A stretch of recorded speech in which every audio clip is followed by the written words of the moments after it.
What's going on, everybody? Welcome into Northern Life here with Ryan. I'm Hunter. The end of this week, I believe, right? The last day without breaks. Is that true? I don't think she's going to be here for Monday's show. Oh, you're right. I think she's not here for Monday's show. Don't quote me on that. Okay. But I think she'll be back for Tuesday's show. There we go. Yeah, okay, so she's again a well-deserved vacation. She's back next week. She's more active on social media now. I've seen. Is she? Yeah. So we got to be careful what we say on air. She's watching. She's probably watching right now. So good for you, Briggs. That's fantastic. But good to have you back as we go into our next week. Coming up today on Northern Life, we're celebrating another Top 5 Friday as we normally do. Even though Valentine's Day is behind us, we'll be sharing the worst things you can do on a first date. There's a lot of those on the list. It could have been a top 35. Probably could have been, yes. And plus, certified pediatric sleep consultant Jamie Hoff will be joining us in studio, sharing how you can help create a better sleeping schedule for your babies and your small children. And since Hunter and I here know nothing about babies, we knew this show wouldn't be possible without one of our favorite people at this station, all the way from Fort Worth, Texas. Graduate of Biola University in Southern California, and mother to the lovely Miss Avalon. Please welcome in Kendall Charb. Kendall! Hello! How's it going? Awesome. How are you guys? Fantastic. We're rocking and rolling. Good now that you're here. You know, The last time I was on Northern Life, I was still very pregnant. You're right. So that was a while ago. It's good to be back. Oh my gosh. It's been a minute. How was, because now you're back from maternity leave. Yes. How was maternity leave with the little one? It was good. It was very sweet and special. There were a lot of really hard, difficult times. It's not a vacation. Not gonna lie. Not a vacation like I Yeah. kind of thought it would be, but it was so awesome just to have that bonding time with Avalon and just to take it nice and slow. That was awesome. There we are. And you sent us all these photos, and I'm like crying in my little cubicle, like putting these videos in a slideshow. I mean, she's got, obviously, like the last time we saw her, she was so small, and she's gotten bigger, and her smile's gotten bigger too. She's 3 months old now, and her personality is really starting to come out. Just with the faces that she makes, she's starting to smile at people. There we were on a walk in the neighborhood, and she's awesome. She's so much fun. Yeah, go ahead. No, you go. I was gonna say, can you tell like any features you versus Alex's in her face or anything like that? So most people say she looks like Alex. Okay, and really? I agree. Seeing pictures of Alex when he was itty bitty baby, they look exactly the same, like really similar. I think there are some features in her face that look like me, but I feel like it's her personality. Nice. That's all me. She has a little bit of sass to her, and so when people say like, "Oh, she looks like Alex," I'm like, "Well, she has my personality." So. I claim that. I claim the personality. I imagine it's got to be hard to maybe like clothe a baby, but I mean it's got to be fun too to like put the cute clothes on them or like cute pick out clothes clothes are like awesome. that. I will say most of the time she stays in her PJs all day because you don't want to deal with buttons or anything like that. You just want something easy, but. I'm really happy that I get to buy cute clothes for her because it's just so fun. I bet a lot of folks bought clothes for her when she was, when still with you, We have yet to buy. I bought socks for her. Seriously? That is it. Just the amount of clothes we got from baby shower was awesome. Nice. So cool. Good news. Yes. Well, we are so happy to have you here. We're happy for Avalon and Alex, of course. And since Hunter and I don't know what it's like to be parents, I thought it'd be kind of fun to go over an article with you. I found it online for madeformums.com. I think it's out of the UK. Not sure. Not moms, but mums. Mums, of Talking course. about the things your friends without kids just don't get. And so, Kendall, one of the items was, are wet wipes the most essential product in your life right now? Honestly, I don't know. Really? I feel like it doesn't have to be a wet wipe. It can just be anything that will wipe up substance, right? So if it's your shirt, if it's your hand, or just any sort of cloth, it doesn't have to be a wet wipe, but you do need something to get that spit up. I'm guessing your tolerance for gross stuff has gone up a ton, probably, I'm strong right? now, Hunter. I am very strong. Nice. Yeah, you have to be okay with anything. Absolutely anything. Another one on that article too was leaving the house in less than 30 minutes is considered a major achievement. Is that true? I don't even think it's possible. Wow. I don't even think it's a major achievement. I think it takes more than 30 minutes. I need 2 hours, I think, to really, if we want to be happy about it, we can get out the door if we need to. But if everyone wants to be happy, we need 2 full hours to be like, okay, you go nap, I'll go get your bag ready. And that's insane. It's a lot. It's like me and Hunter when we're leaving after the 4 p.m. newscast, it's like jacket, keys, wallet. Yeah. We're good. We're good to go. We're See on you our way later. home. No, it's that would be a major achievement for Wow. sure. And then, 30 minutes, we'll get there one day. We are not there right now. gosh. Yeah, And it takes a bit. the last one I saw too is even all of those things, considering all those things, you wouldn't have it any other way. Absolutely not. Oh my goodness. Avalon is the best, and just having a baby is the best, and a kid, it just changes everything. And yeah, I'm not even exaggerating. It's awesome. Oh my Nice. gosh. Lovely. That's so sweet. My gosh. What are some of the biggest challenges, though, of having a baby, having a new human in your life? It's Getting out the insane. door. Getting out the door, of course. That's one of them, yes. It's a huge challenge. I think there's a lot of pressure too, because you are in charge of this tiny human. So there's a lot of pressure that comes with that. And then she actually just had her first sickness too. Oh. She had this little sniffly nose, and I just wanted to cry. I was like, oh my goodness, I'm so sorry. I'm trying to help you. So that's a challenge too, because they're struggling, and sometimes you can't always totally help them. So that's hard too. Well, hope she's all good now. She's much okay. better. That's now. good. Yeah. Good. Well, very happy. Very happy. Hey, yeah, we got to get to the next story. Oh, yeah, there's another story. Go ahead. Go on, talk Coming up forever. tomorrow, the Northern News Now team is heading to Duluth's Park Point Beach, where we will be taking part in the Polar Plunge, raising money for Special Olympics Minnesota. And thanks to you all out there, our team has raised about $700. So thank you for that. That includes donations from Kendall, Alex, and Avalon, and not Hunter McCullough.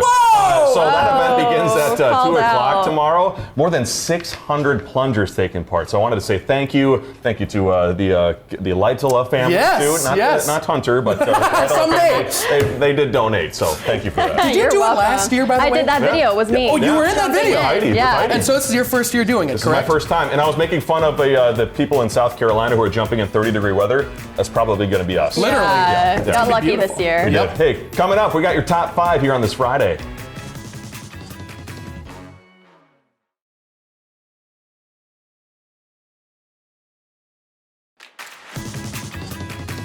Welcome back. Every Friday, we kind of have a pre-show discussion about what we want the top 5 list to be about on our given day. And this morning, I asked these two what they wanted to talk about. And Hunter here texted me saying, since it was Valentine's Day week, how about we talk about the top 5 worst things you can do or say on a first date? Yes. And like we said earlier in the show, it could be a top 100 list. Yep. But since Kendall is our guest here, let's start with your list, Kendall. Okay, my number 1 is showing up super late. I get it if there's an emergency, but I feel like the first date, there's a lot of pressure. I mean, Yeah. I'm thinking about it all day. So if you show up late, that makes me wonder, what are you They thinking don't care about you. Yeah, you don't care. Off to a bad start. Exactly. My number 2 was just not having any plans. You know, you show up and they're like, what do you want to do?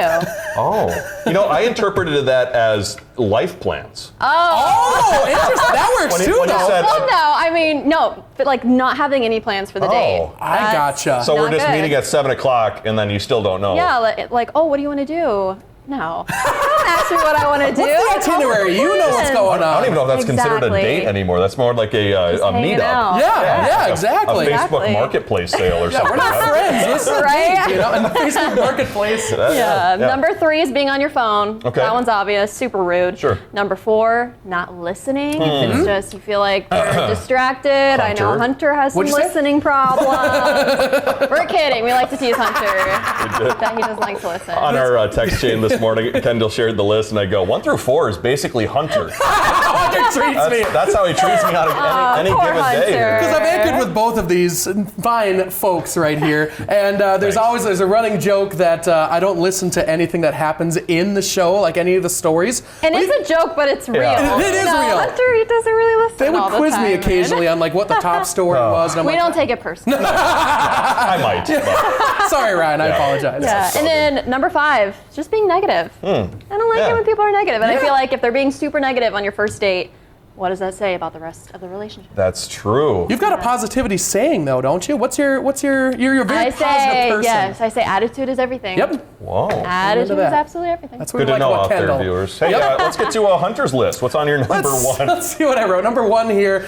This is something that my parents have taught me, and I don't know why they didn't tell Colton this at all, but Oh, they focus no. mainly on me. They're like, don't order ribs on your first date, Hunter, or anything that's really messy. Sure. You know? Big commitment. Exactly. Yeah. You know, you got one shirt. Don't spill on the shirt. You know, Yeah. if you're on your date or whatever. So get something nice, something small, anything like that. You don't want to eat ribs or anything with barbecue First sauce. impressions are important. It's very important. I feel like maybe though it could say that they're confident. Yeah, no, that's You true. know, like, hey, I'm going to eat ribs in front of you, and you're going to be okay with that. You're going to like me so much, I'll eat these ribs in front of you. Boy, I'm not that confident. I wish I was, but that's no. Number 2 was talking about the weather. Although I love the weather, I would say once you're to that point where you're just making that kind of small talk, I feel like that's too small of Is it talk. okay if they ask about your job? No, you can. No, you can ask about the job, but you're like, oh, it's sunny today. Isn't that kind of crazy? Like that's like your first. You're like, opening we're done. thing. This conversation's over. Exactly. But I feel like that's especially us in the Northland. That's like our main. That's like our main thing. Yeah. That's like a good point. That's how we relate to one another. Is like through the weather in a way. That's a good point. So maybe a brief little. We're pushing back on every single one of ours. I'm very critical of it. I've got three more. Yeah. Number 3, don't get too deep in the conversation. Oh. How so? How so? As in, like, don't ask weird questions. Don't. I guess. How many kids do you want? Yeah, that sort of thing. Okay, Exactly. that'd be too deep in the conversation. No personal questions or anything like that. It's a first date. Even on the first few dates, you try to feel things out. That's kind of how it goes. Okay.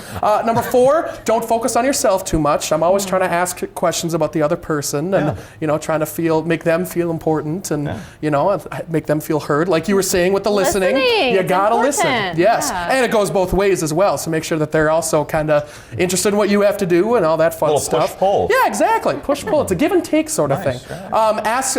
What was my number 5? Don't ask how much money they make. Whatever you do. What's the problem with that? You just try to find out the financial situation for How the do you future. feel about credit score, though? Well, we've got a lot of reports on this show about how credit score is apparently important on first dates. Yeah. Is that actually a thing that people ask? Maybe not first date. No. I don't know. Make sure you're on a steady footing. Let's get to my list quick before we head to break. My number 1, asking what your favorite color is. I think that's just like you've lost the inner being of yourself to like.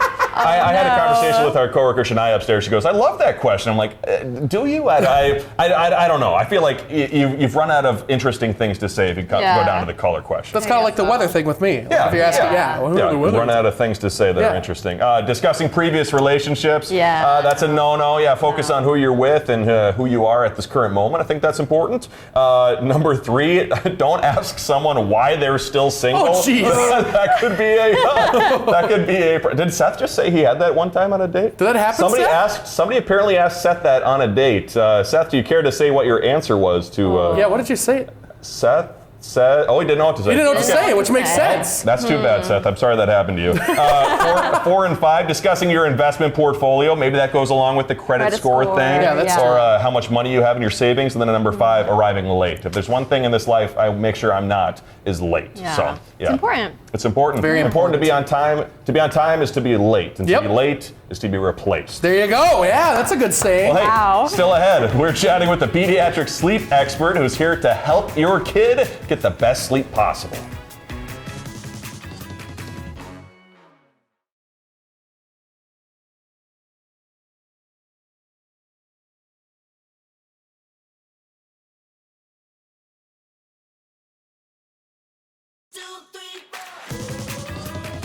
Welcome back, everybody. Today's chat is going to be a super helpful one out there for the new and expecting mothers out there, kind of like Kendall, new mother, my sister Kelly, recent mother. We are joined by pediatric sleep consultant and the owner of Rested Results in Superior, Jamie Hoff. So, Jamie, thank you for coming down and being here in the studio with us. Thank you. What got you interested in wanting to be a pediatric sleep consultant? Yeah, so I have a son who is about to be 1 in just a couple weeks, and that first couple months with him was such a struggle.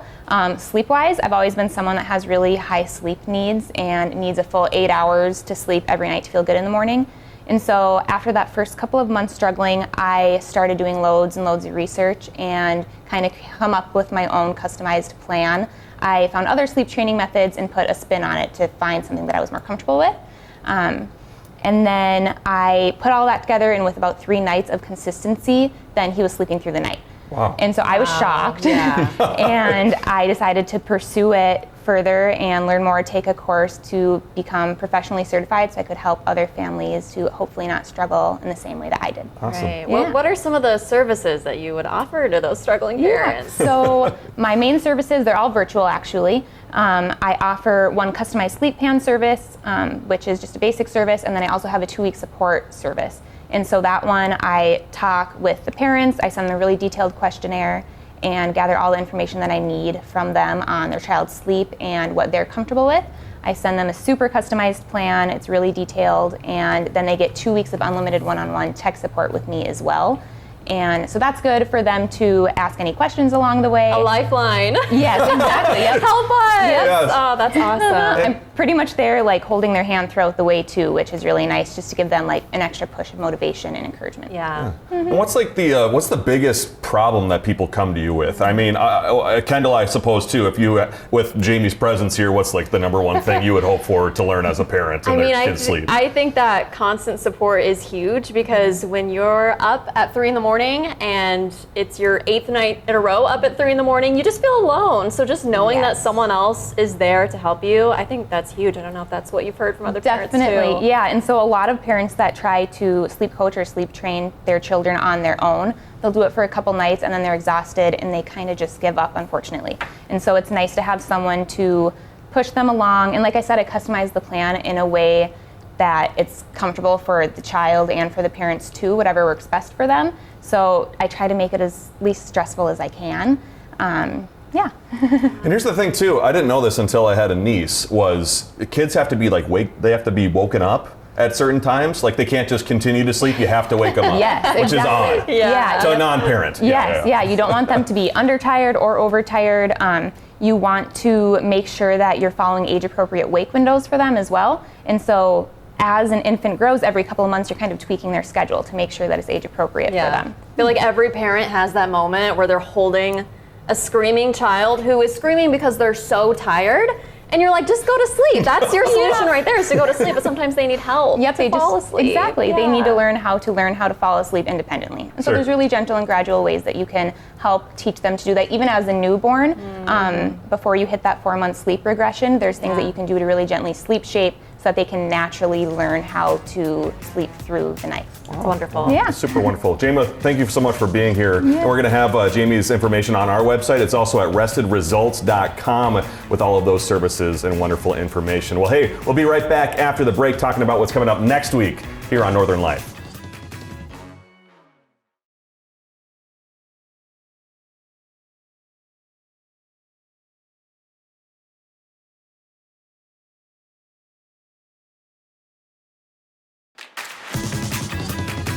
Welcome back, folks. Coming up next week on Northern Life, the team got to travel up to my neck of the woods, up in Two Harbors, where we got to meet the couple behind the Tipsy Mosquito Wine and Spirit Room. We even got to make our own Northern Life cocktail. My gosh, that was a blast. That was a blast. And guess what? Two Harbors does indeed have a Super One, as we learned yesterday with Haley Rotzi.